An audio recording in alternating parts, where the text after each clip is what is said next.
अस्सलाम वालेकुम students, MD cat के नए लेक्चर वॉइस में हाज़िर हूँ। वॉइस से मुराद है कि कैसे हम एक्टिव वॉइस सेंटेंस को पैसिव वॉइस में कन्वर्ट करेंगे और पैसिव वॉइस सेंटेंस को एक्टिव वॉइस में कन्वर्ट करेंगे। सबसे पहले तो हम ये देखते हैं कि एक्टिव और पैसिव में फ़र्क क्या है। एक्टिव वॉइस सेंटेंस में डूअर ऑफ एक्शन पे फोकस ज़्यादा होता है और रिसीवर ऑफ एक्शन पे फोकस कम होता है। और कई दफ़ा ऑब्जेक्ट यानी कि सेंटेंस में जो रिसीवर ऑफ एक्शन है वो ना भी लिखा हो तो सेंटेंस पूरा हो जाता है सब्जेक्ट और वर्ब से। लेकिन पैसिव वॉइस में अगर डूअर नहीं भी लिखेंगे या नहीं भी पता उसका कि वो काम करने वाला कौन है तो तब भी सेंटेंस कंप्लीट हो जाता है।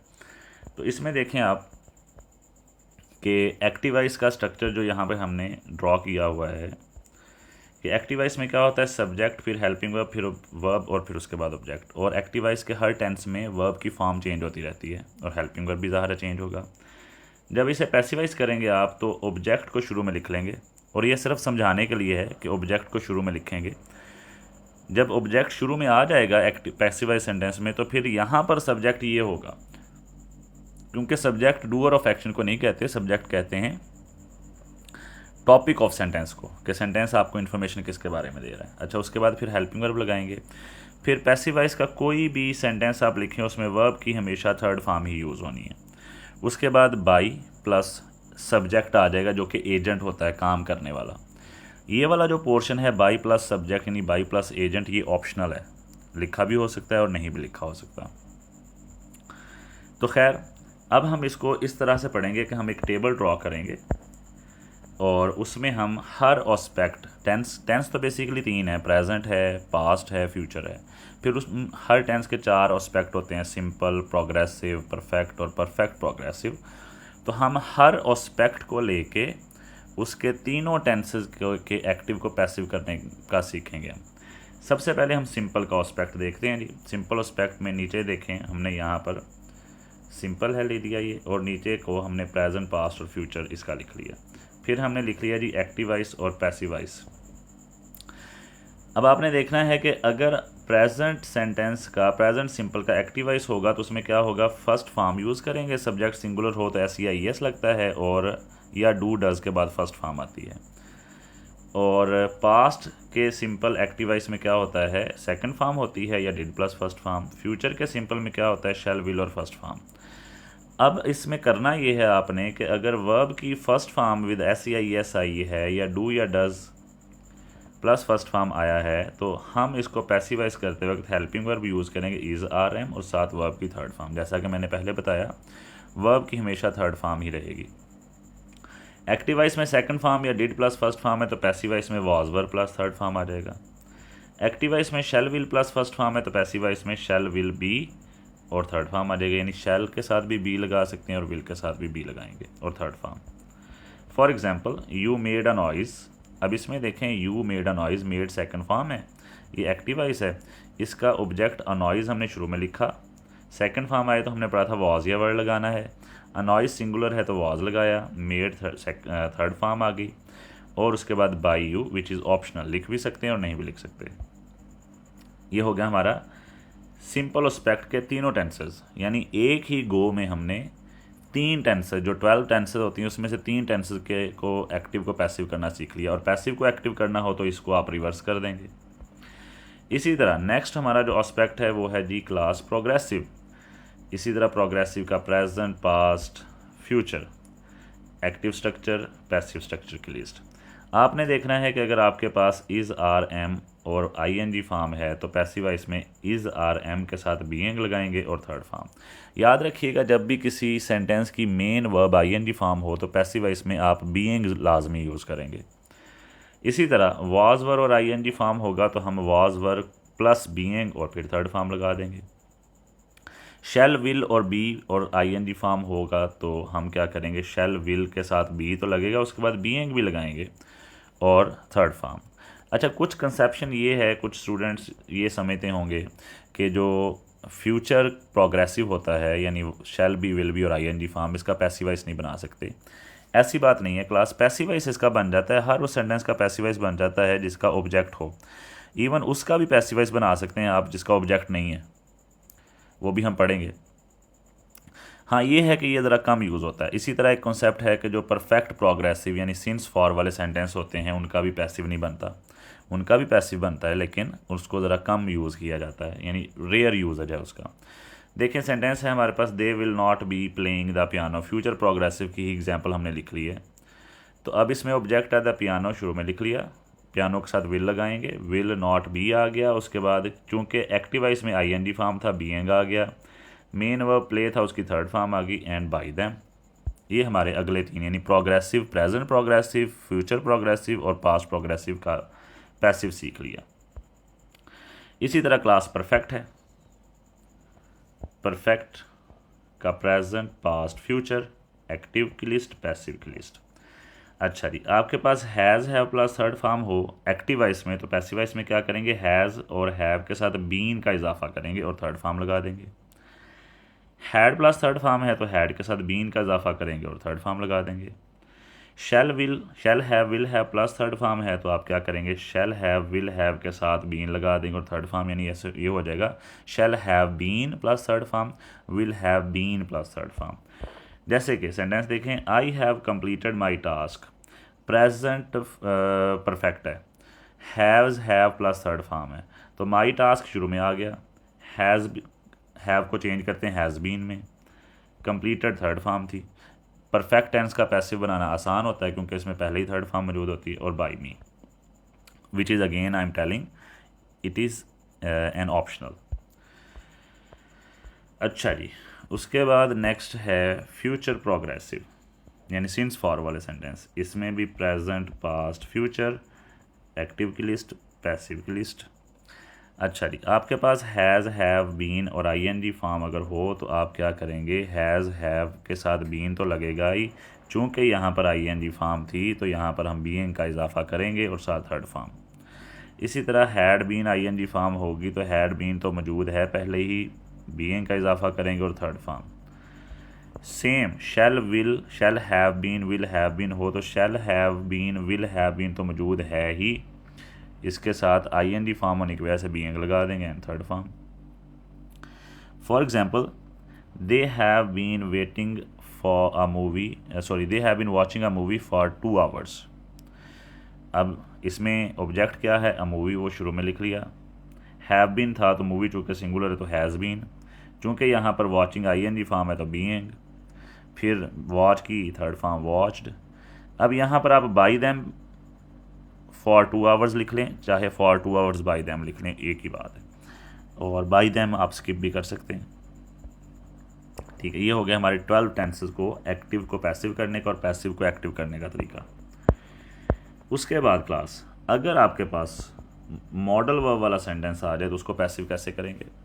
उसको पैसिव करने का तरीका ये है कि मॉडल वर्ब के बाद हम लगाते हैं फर्स्ट फॉर्म, लेकिन अगर आप उस मॉडल वर्ब के साथ फर्स्ट फॉर्म लगा रहे हैं लेकिन जब आप उसे पैसिवाइज करेंगे तो उसी मॉडल वर्ब, सेम उसी मॉडल वर्ब चेंज नहीं करना, कैन है तो कैन, कुड है तो कुड, उसी मॉडल वर्ब के साथ बी का एडिशन कर लेंगे और थर्ड फॉर्म।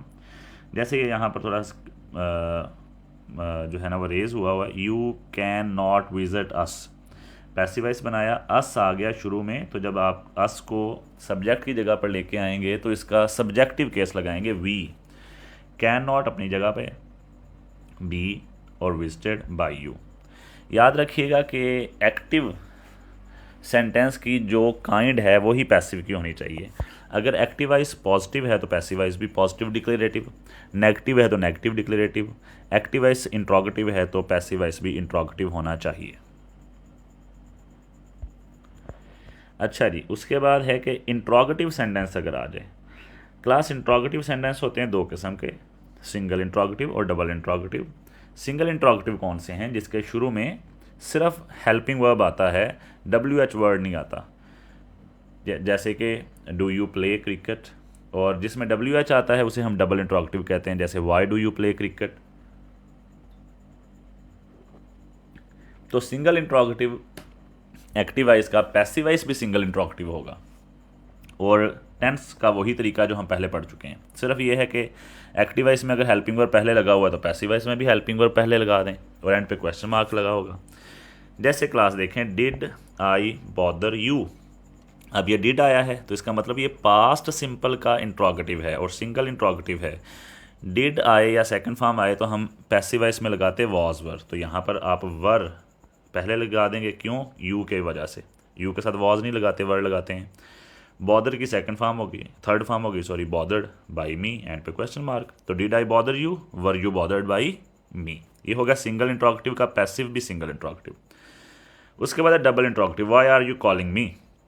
अब याद रखना है डबल इंट्रोगेटिव में जो BWH वाला लफज आए सेम वही लफज आप पहले नीचे लिख लेंगे। वाई आया तो वाई, वैन आया तो वैन, वट आया तो वट, ठीक है।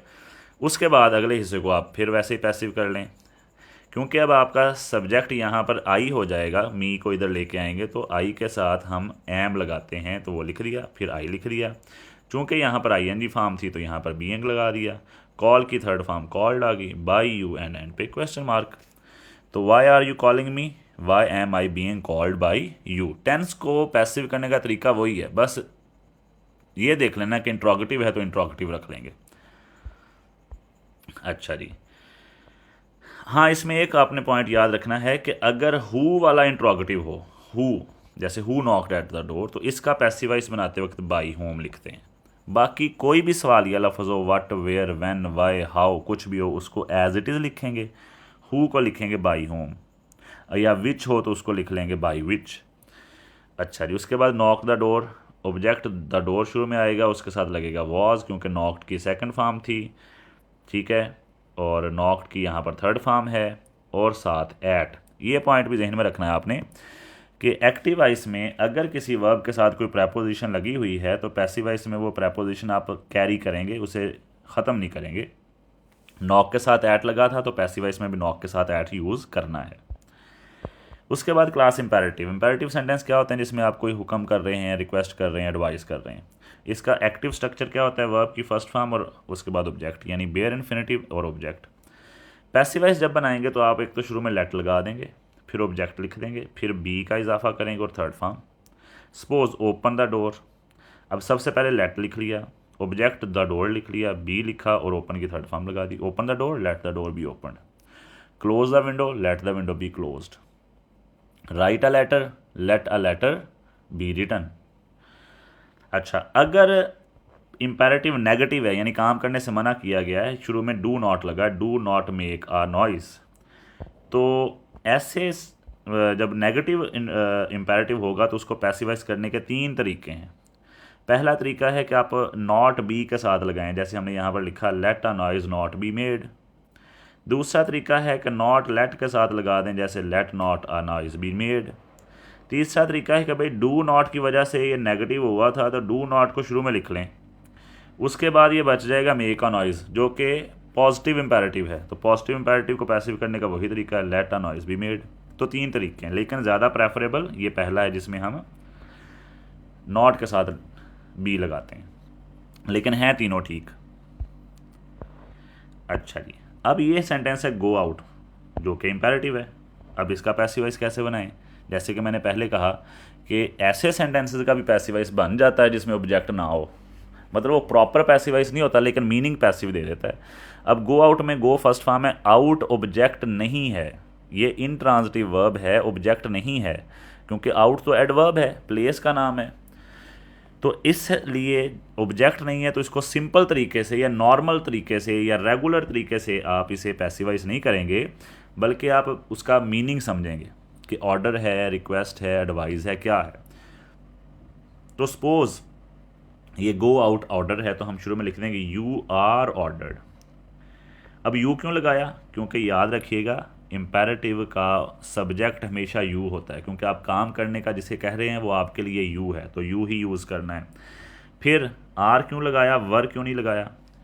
इम्पेरेटिव को हमेशा आप प्रेजेंट में रखते हैं जब आप पैसिवाइज करेंगे। और ऑर्डर्ड क्यों लिखा?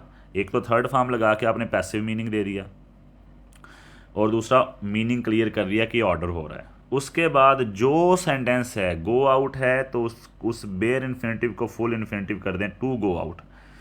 कभी भी पैसिव वॉइस में बेयर इन्फिनेटिव यूज़ नहीं होता, वहाँ पर हम उस बेयर को फुल इन्फिनेटिव बनाते हैं। तो गो आउट क्या होगा? You are ordered to go out. अगर मैं कहूँ मतलब ये गो आउट, या अगर हम इसको रिक्वेस्ट वाले में लेंगे तो you are requested, you are advise, तो मीनिंग के हिसाब से आप इसको चेंज करेंगे, अगले वाले हिस्से के साथ टू लगा दें और बाकी उसको वैसे ही लिख लें।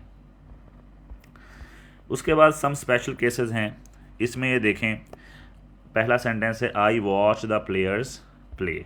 देखें जब भी सेंटेंस के दो हिस्से हो जाए ना, जैसे इसमें प्ले लहदा एक हिस्सा है जो कि बेयर इन्फिनेटिव है, तो जब दो हिस्से हो जाते हैं सेंटेंस के, सवाए कंपाउंड सेंटेंस के, कंपाउंड सेंटेंस के भी दो क्लॉजेस होती हैं लेकिन उन दोनों को पैसिवाइज करेंगे।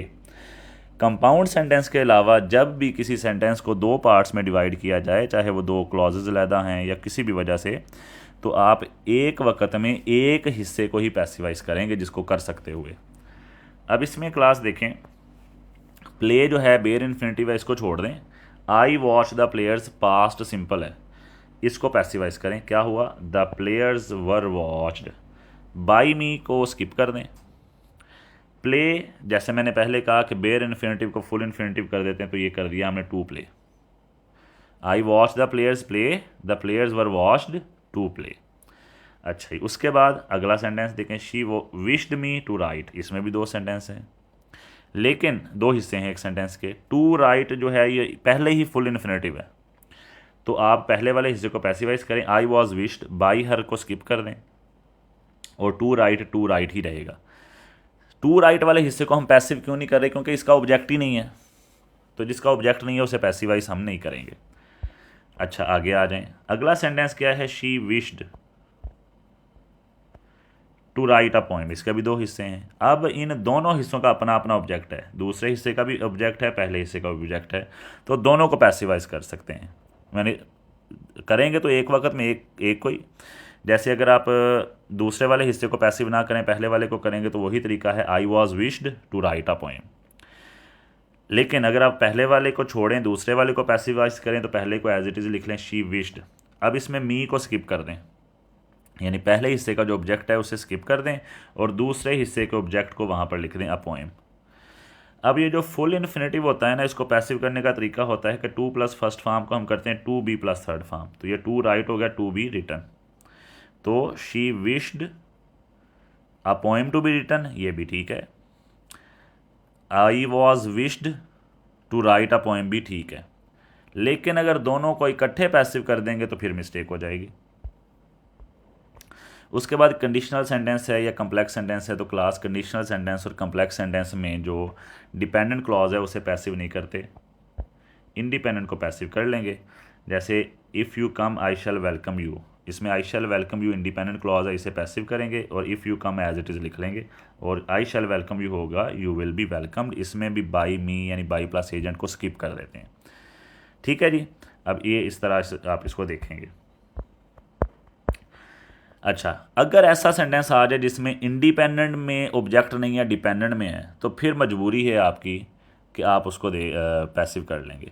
अब एमडी कैट में क्या होता है कि आपके पास पहले ही पैसिवाइज किया हुआ है, आपने करना नहीं है, तो आप देख लें कि वो जो चारों ऑप्शन है उसमें किसको पैसिव किया हुआ है। अगर इंडिपेंडेंट को किया हुआ है तो आप उस हिसाब से देख लें, डिपेंडेंट को किया हुआ है तो उस हिसाब से देख लें, लेकिन होगा एक वक्त में एक क्लॉज पैसिव। अच्छा, उसके बाद एक और रूल है कि एडवाइज़ लफ्ज़ आए, या सिर्फ एडवाइस नहीं, एडवाइस आए, सजेस्ट आए, रिकमेंड आए, प्रपोज आए, यानी मशवरा देना, राय देना, इस तरह के मतलब वाले कोई वर्ब आए, तो उसको पैसिव कैसे करेंगे। अब ये ऐसे सेंटेंस दो तरह से हो सकते हैं, they advise to complete the task या they advise completing the task. यानी एडवाइज़ या सजेस्ट या रिकमेंड या प्रपोज या सजेस्ट के बाद या तो फुल इन्फिनेटिव होगा या जेरेंड होगा, तो दोनों को पैसिव करने का तरीका सेम ही है। पहले वाले हिस्से को ऐसे एज इट इज़ रहने देंगे, दे एडवाइज्ड वैसे ही लिख लिया, कंजक्शन दैट लगा दिया। उसके बाद द टास्क, इसका जो ऑब्जेक्ट है वो पहले लिख लेंगे और शुड इसमें ऐड करेंगे, शुड बी, और जो ये जो ING वाला लफ्ज़ होगा या फुल इन्फिनेटिव है इसको थर्ड फॉर्म कर देंगे, दे advise that the task should be completed. ये द ग्रामर ऑफ वर्ब में हमने प्रेजेंट सब्जंक्टिव एक पढ़ा था, तो ये वही सेंटेंस बन गया, that they advise that the task should be completed. और उसमें हमने ये भी पढ़ा था कि शुड ऑप्शनल होता है, तो यहाँ पर भी शुड ऑप्शनल है, लिखें चाहे ना लिखें, आप ऐसे भी पढ़ सकते हैं, they advise that the task be completed. तो ये क्लास आपका एक्टिव और पैसिव का एक टॉपिक था जिसको हमने बड़ा शॉर्ट तरीके से किया है। और इन टेक्निक्स को फॉलो करके आप एक्टिव पैसिव वाले क्वेश्चन को बड़ा इजीली सॉल्व कर सकते हैं। कोई भी क्वेश्चन हो तो आप कमेंट सेक्शन में लाजमी पूछिएगा। और नेक्स्ट जो लेक्चर है तब तक के लिए इजाज़त दीजिए।